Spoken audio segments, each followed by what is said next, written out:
Grief is an interesting beast. It can curl up inside of you and make itself quite cozy.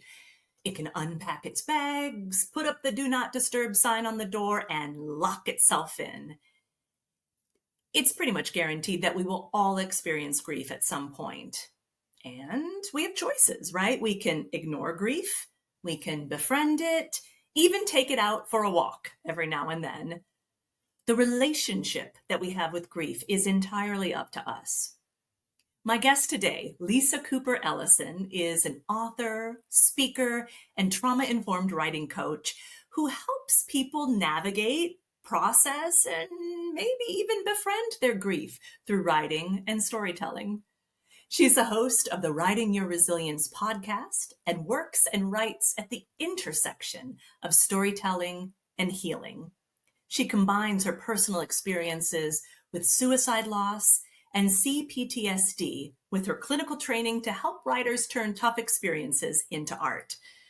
Her essays and stories have appeared on Risk and in the New York Times, HuffPost, Hippocampus Literary Magazine, and Kenyon Review Online, among others. Lisa recently completed her memoir, Please Stage Dive Carefully: How I Survived My Brother's Suicide and Forgave Myself. Oh, I can't wait to read it. I'm excited for you all to meet my friend, Lisa Cooper Ellison. Welcome to Before You Go, the official podcast of Abode Contemplative Care for the Dying. At Abode, our mission is that we live in a world where death is not feared, and we live fully until we die. And we'd like to make that happen before we go. I'm Natalie Buster, yoga, volunteer, and doula director at Abode in San Antonio, Texas. Welcome to Before You Go. Hi, Lisa. Hi, Natalie. It's so great to be here. Oh my gosh, I'm so excited for our conversation today. There are some interesting ways that we know each other. So I love telling people these stories that you are married to my husband's best friend. So we just happened to meet through our personal lives. And then we found out how much we had in common with each other, fell in love with each other, and have been inspiring people through our shared interest in trauma-informed approaches. You do trauma-informed writing and coaching. I do trauma-informed yoga. And so it just seems like a natural friendship came from that. So I'm so excited to have you on the podcast today. I am delighted to be here. And I've been looking forward to this conversation, not just all week, but for weeks. Yes, I was on your podcast, and I think we kind of planted the seed of having these conversations every now and then and inviting others to listen in. What is the best way that you, in your own words, would describe the work that you do? Yeah, that is such a great question. And it's one that I'm really refining the answer for because people often ask, what is a trauma-informed writing coach? Right? Because there aren't that many of us. So that's, I think, where I'm going to start. So, a trauma informed writing coach is a person who understands what trauma is, how it impacts the body, and also how it impacts the process of whatever it is you're doing. In my case, it's writing. So, I understand what it does to the nervous system and how it impacts the stories we tell ourselves. And then I work to help people make sense of their stories, to find meaning in the chaos, and to help regulate themselves, regulate your nervous system as you're doing this work. And so sometimes that means that we are writing about really difficult events, and sometimes it doesn't. And I think we're going to get into some of that today. But that's the bread and butter of what I do. And as a trauma informed writing coach, I work a lot with people who are working towards traditional publication. They have a book that's inside them that they want to get out there. They work really hard to learn the craft of writing. And then, we work towards getting it published. But I also like working with people on just connecting with the joy of writing and of using writing in so many different ways, because I think, especially in the world that we live in, we can be so product focused. What ends up happening is that we see the product as a measurement of our worth. right? If I publish this book, then that means I'm worthy. If I do this thing or that, I'm worthy. And those things are great when they happen and they feel good for about 30 seconds. And then life continues. And so really seeing creativity as a practice, as something that we can come to for a variety of different things is really important to me, and it's something that I like to teach. Oh, I love that description because you're right. We really are product oriented in this culture, Yes, we are. but that's not how the nervous system is really designed to operate. And especially if we're telling these poignant, personal, potent stories, some of them dealing with grief and loss, the death of a loved one, putting a product on that sometimes feels a little, just a little odd. And that we can use the practice to help us exercise or help us befriend even that those feelings of grief and loss.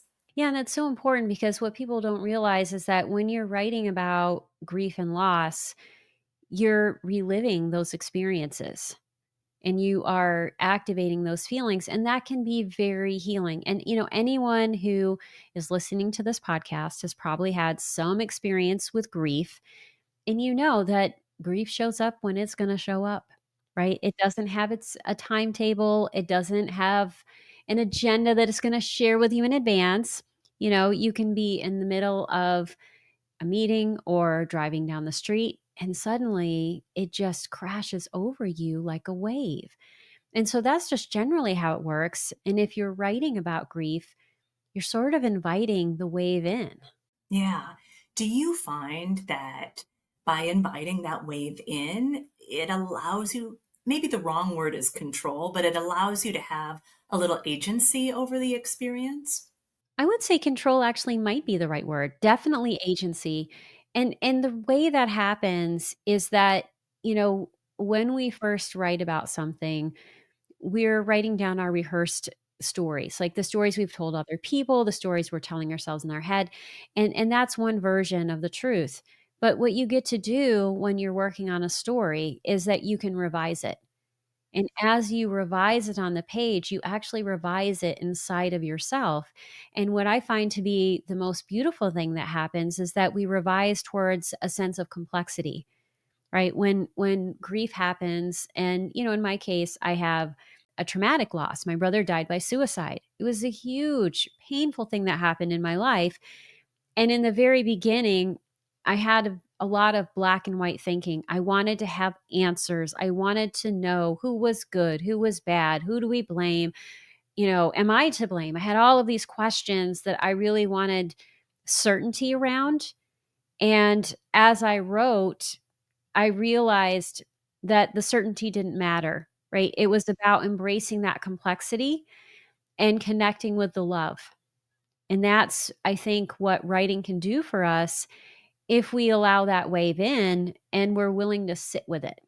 I'm sure that that is scary at first for people because they've become so attached to the story that they've been telling themselves over and over again, the black and white.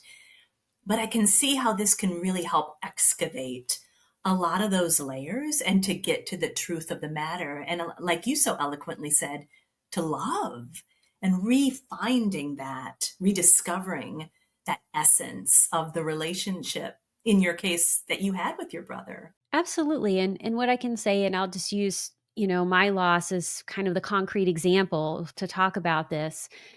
Writing about my brother gave me a new relationship with my brother. It gave me a chance to connect with him in a way that we weren't always able to do in life because of a variety of circumstances. I could connect with that joy as well as the pain, right? I could remember the good times. I could see him as a full person in all of his complexities and see myself in that way. And it allows that relationship to live on.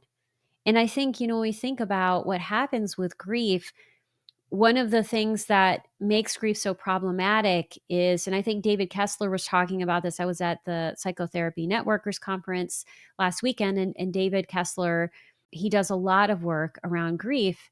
and loss. And he actually worked with Elizabeth Kubler-Ross. And so they did a lot of work around the stages of grief. And he continues to do all kinds of work out in the world.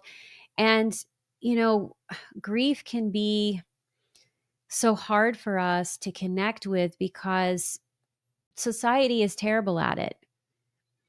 The society is terrible. We do not know how to grieve in our society. And so there's this expectation we're going to get over it quickly. And sometimes people come to the page and they think, oh, I'm going to get over this quickly. And so if I just write into the pain at the deepest level, then it's going to make me feel better. And that's certainly not how it works. It's not magic. But you can sit with these feelings and you don't have to dive off the diving board into the deepest of waters. You can start by just dipping your toe into the water to see what the temperature is like, right? It doesn't have to be all or nothing. And so, one of the exercises that I've given to people over time is to write about their favorite memory. And that is one of the best ways to connect with that love and that joy around that relationship. Oh, I love that. Yeah, because I'm sure it's daunting, like you said, for people to start to talk about this, to even put pen to paper. And I love that you mentioned that people want to get it over with quickly, so they'll try and do the hardest thing first. But starting with the joy, starting with that layer, can be really potent, I would think. Oh my gosh, it is so potent. And I used to organize walks for suicide prevention. And so I would, be in this crowd of 500, 700 survivors of suicide loss, which, these are people who have experienced just incredible pain and there's so much complexity in their stories. And yet, when they started writing about their favorite memory, their faces lit up, and then when they saw it on a wall, it was like that person was alive for them again in a way that was so vivid and so potent. And what happens is, especially with suicide loss, and there's so many different kinds of losses that we could talk about, but I think that when people die in ways that are unexpected or tragic, there can be this really dark story that focuses so much on how the person died versus how that person lived. And when you're thinking about that favorite memory, you're connecting with how they lived. And that's the part that we really want to live on. Yeah, and that's the story we want to tell. We don't want to stay stuck in the story of the trauma, but instead expand that story to really tell about the person and let them live on in that way, like you said. So you and I have this wonderful connection. We also love yoga a lot. And but before we started recording, you were telling me a little bit about somatic practices that sometimes help get those creative juices flowing. And I wonder if you personally have a routine that you do or something that you may teach others to kind of set the stage for the storytelling so that it's getting the water ready to dip your toe in. Yeah. So when I'm working with people, the first thing we do is we check in with your energy level. So, how are you feeling today? And we might do a few deep breaths, or I have a variety of different breath practices. The one that I did yesterday actually was we did two quick inhales and a long exhale. So it's like, so that's can be an enlivening breath. So we get connected to the body, and then we really scan the body and say, what am I feeling today? And then also think about what else do you have to do today? Because writing about grief is work, right? It's work in the body because you are activating those feelings, whether they're joyful feelings or painful feelings. It doesn't matter, but you're doing work. So you want to think about what else do I need to use my energy for today so that you can work at a level that feels right for you. And so I often get people to scale that, on a scale of 1 to 10, how much energy do you have? One is I can't get out of bed, and 10 is I'm jumping for joy. I have so much energy, I don't know what to do with it. And so we'll do that scaling. And then I'll have people meditate for a couple of minutes. I usually guide them through that meditation. And I have a variety of different meditations I do. One is a heart coherence meditation, where we are really learning how to still the body, still the heart, and connect the heartbeat with something that you feel grateful for and this deep sense of appreciation. And I find for trauma survivors that tends to be a really good one, because sometimes being in the body can feel really dangerous or unsafe. And so, doing meditations that are guided, that are supportive of you feeling safe in your body is really important.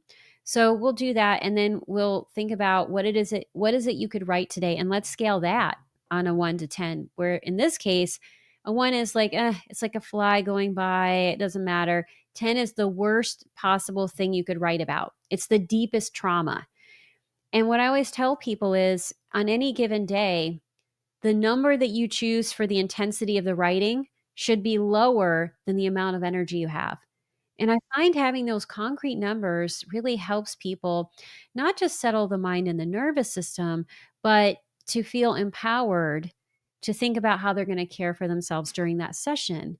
And then I do a lot of somatic work. We do a lot of like wiggling, we do dancing, flicking of the hands, massaging the ears, right? That can be really good to connect with your vagus nerve. And your vagus nerve is one of the nerves in your body that helps you, connect with the rest and digest part of your nervous system. So we'll do some of that work afterwards to help shake out, move out, and, re-regulate some of that energy. Because, this is the thing that I've learned that's been really helpful for me, is that emotions are just energy, right? They're just energy. And sometimes that energy is really comfortable in the body, sometimes it's not. But if you allow it to just be there for between 30 and 90 seconds, it usually resolves. And you can help that resolution, especially through movement. And that's why I love that you do yoga, because that's a great way to move things through. Oh, I agree. We always say the issues are in the tissues. And so we can move that energy around and, have more agency or control over the energy that we're giving out, but also holding within ourselves. I love those techniques. And I can imagine that, I'm sure that people, when they're starting and they're starting on this journey, there is that nervousness or a little bit of apprehension in going so deep. And so by having this structure or this ritual that you've created puts their nervous system at ease. I'm curious, do you do something at the end? Like, a lot of times holding on to that story, that you want to have some kind of release as well. And I wonder what that might look like for you when you're done telling the story for the day and you need to just set it down. Yeah, I will do some shaking. I will actually make my body really jiggly. I will jump up and down, and then I'll go for a walk, because I find that walking really allows me to get it out of my body. And I find walking in nature is best. I mean, I can, of course, walk around my house, but when you're outside, you're just getting so much additional stimulation that reminds you that you are here in this place. The sun is shining in whatever way it's shining, which reminds you that it's going to set tonight and it's going to rise tomorrow. And, there's so much beauty out there. And that can be very grounding. Oh, I agree. Oh, I love that. I absolutely love that. Nature is important. Like right now, we're having a big thunderstorm, and that has its own energy as well. Like I have my little dog next to me and she's shaking. But it's like we look to nature, we look to animals, our animal friends, on how they deal with that excess energy or nervousness, and she shakes it out. And I think that's such a great, that's such a great and very accessible tool that people can use.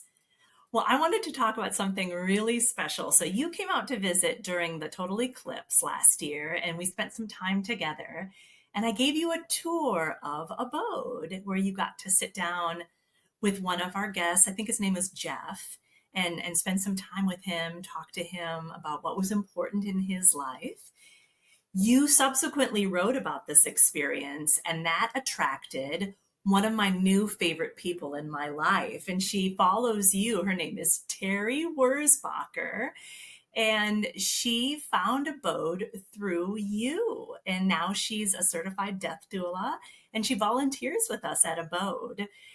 So I love that it's a ripple effect that we're creating with this awareness about being around death and dying, but also being with your grief, being with the loss, and finding ways to hold it and also release it.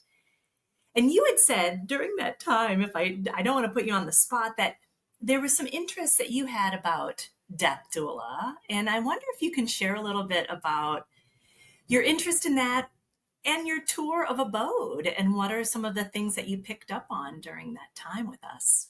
I felt so honored that you brought me to Abode. It's such a wonderful place. And I think what I really enjoyed was the energy.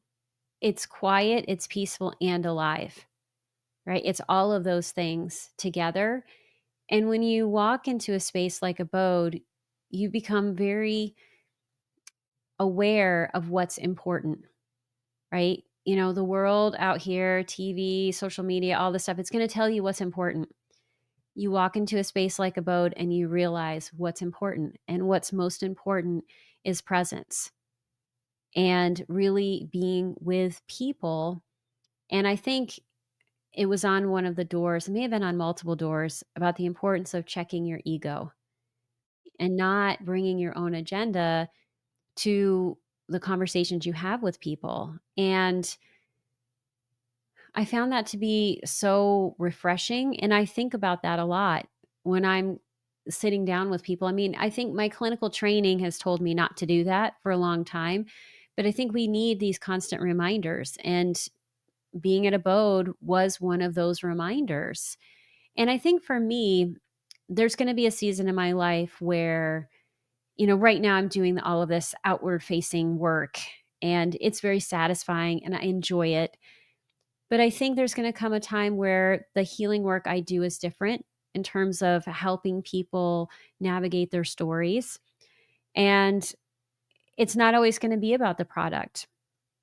And I think there's great grace and great honor in being with someone at the end of their life and helping them make sense of that, or just, you know, it doesn't matter how I see their story, it matters how they see their story, because that impacts that experience of, you know, the end of your life. And so I was with my grandmother when she died.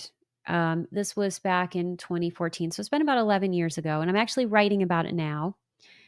And it was a pretty amazing, sacred experience. Like, we could be here for an hour and I could tell you about it, and but we're not going to do that today. But I think it reinforced this idea that there's more to life than achieving things, and we need to honor those things and be present for them. Oh, that's gorgeous. I love that. And it takes the pressure off when we can really contemplate that and we can really be with that truth. All of a sudden, everything kind of fades away and we can be in the moment and appreciate and have gratitude for those things that make us alive and make, you know, these kinds of encounters and relationships so sacred and possible. I love that. I love that you're writing now. And that brings up another question that I have, because and I wonder if there is an answer to this or just what your advice would be. Like, how long after a loss or after a traumatic event I don't know if the word is should, but should people write their story? Do you recommend that people write it right away or let it sit or revisit it throughout the years? Yeah, that's a great question. And I think the answer is always it depends. But I think it also is about what are you trying to accomplish, right? If you are trying to make sense of your grief, if you are trying to remember the important moments and you're worried you're going to forget, get a journal and start writing right now. You know, it doesn't matter where you are in that process. I think what sometimes trips people up is that grief is so powerful. And anytime we experience really powerful emotions, it feels important to us. And of course, it's important. It is important to your life. But we can conflate that with having knowledge about what this means for others. And so I think what I find sometimes people will do is they're like, oh my gosh, I've gone through this huge experience. Now I want to write a book about it to publish for other people. And then it becomes a product, right? Your grief becomes a product. The contents of your heart become a product. And if you're writing that at a time when you're really vulnerable, especially in those first few years of grief, like I know that, you know, the Diagnostic and Statistical Manual says that if grief lasts for more than a year, this is prolonged grief and it's a diagnosis. And I'm going to say, okay, Right. it's not. I call yeah. Yeah, it's not. The first 2 years of grief are acute grief. And you know what I often tell people is that, there's baby grief, then there's toddler grief, and then it grows up. And if you're writing a book for a public audience, which is different from writing to heal and writing for yourself and your family, you have to have insight. You have to have insight into something to say that no one else has said yet. And in the beginning, we don't have that insight. Often we have questions and we're looking for answers to those questions. And by all means, use writing as a way to work through those questions, but protect your heart and recognize that your art does not have to be for public consumption. You can wait till you're at a point where it doesn't sting as much, right? In the beginning, when it comes to grief, especially, grief can feel so all consuming that you are grief or that the grief is bigger than you. And the whole goal of integrating grief is to become a bigger container so that you are bigger than the grief. And because it's never going to stop hurting, it's never going to go away. That's not the point. Grief is love. And of course, there are times my brother died almost 30 years ago. And on the days that it hurts, which is usually like the anniversary or his birthday or something like that, it's not an all the time thing. I welcome that pain. I welcome that pain because that pain is a reminder that he was here, that our relationship was real, and that love still exists. And I welcome that. And I think that's something that I couldn't have done in the beginning because in the beginning I was in so much pain. I was like, how do I get out of this? How do I get away from it? And so being really patient and gentle with yourself, I think is really important. Though I do know some people who've written beautiful books about grief and not that much time has passed, at least in my opinion. Oh, that's such good advice. And that it can be a tool for so many parts along the journey. Yes. It's almost like after the traumatic event happens or the event happens, you have these raw tools that, yeah, you could present to the world like, look at these raw tools. Or you can start to integrate them using the medium of writing to find the truth behind those tools and to create the actual recipe and then ultimately the cake. If that's your intention, if that's where the story takes you. But I love that it doesn't have to be one or the other. It's not black and white. It's all of the above. Exactly. And one of the clients I worked with that to me, I find this to be one of the biggest success stories that I have in my career is that this person had a story that was very powerful and a lot was going on in the story. And they realized this was tender material. And they said to me, I don't want to publish this. I want to heal my family. So I want to write this story so I understand myself, so I can, have agency, have my voice, and I want to use it as a way to heal myself and then, as a byproduct, it's going to heal my family. And I said, let's do it. And incredible things happened. And I think those incredible things happened because the pressure of thinking about, oh no, this audience is going to read what I'm writing and I have to get it right, it wasn't there. So that tenderness could be part of the process. Such great advice. Well, I could talk to you all day about this as we have when we get together. What's one way that you're filling your cup as you navigate through your own grief and also help others navigate through theirs? So there's two ways I'll talk about. Number one, I'm a writer who writes for the public, and I say thank you every day that I get to do that. But sometimes I really need to just connect to the joy of writing. So I built this writing group that it doesn't matter what happens. We meditate, we write, we read out loud, and then if something comes of it, great, and if nothing comes of it, also great. And I think having no stakes around the writing has been helpful. And also, my dad recently gifted me a guitar, and I'm learning how to play guitar. I love that. Oh, that's so great. What songs are you working on? Oh, right now we're working on just like, chords and moving between, the different strings, so it's very low stakes, but I will tell you what my goal is. So, my dad has had guitars his whole life, and I wanted to learn how to play "Welcome to the Jungle" by Guns N' Roses back when I was 13, and he handed me this tablature, and he's like, "Okay, here's how you read tablature," and that song is hard. That song is really hard, and I just gave up. And I think part of the reason I gave up is, that's just not how I learn, and also, most of the musicians that I saw in that genre were all men, and so I had it in my mind, "Oh, you can't do that." But I have this app, and I'm getting ready to take lessons. The lesson is already scheduled, and I am gonna learn "Welcome to the Jungle." That is my goal, it's gonna happen, and that's gonna be my redemption tour. I can't wait. I'll sing the Axl Rose part and you be the There Slash. you I go. love it. So great. How can people connect with you if they want to schedule a writing lesson or just to learn more about you? What's the best way? Yeah, I would say there are 3 ways to, connect with me. The best way is my website, so lisacooperellison.com. I have all kinds of information there. You can also follow me on my Substack, so that is lisacooperellison.substack.com. And if you are a paid subscriber to my Substack, I actually just earlier today had an Ask Me Anything session where I got a whole bunch of people together. And in late April, early May, I'm going to do a writer support session where we're going to do some of that meditate, write, read out loud work. And it's been so much fun. And I love doing that. I also write all kinds of inspiring posts. I teach craft of writing through that. And then also, you can listen to the Writing and Resilience podcast.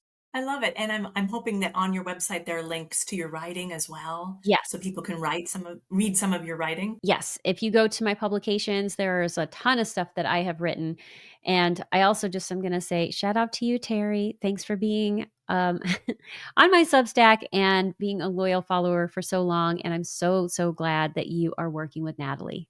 Oh, I think we have started the Terry Wurzbacher Appreciation Club right here on this podcast episode. Yes.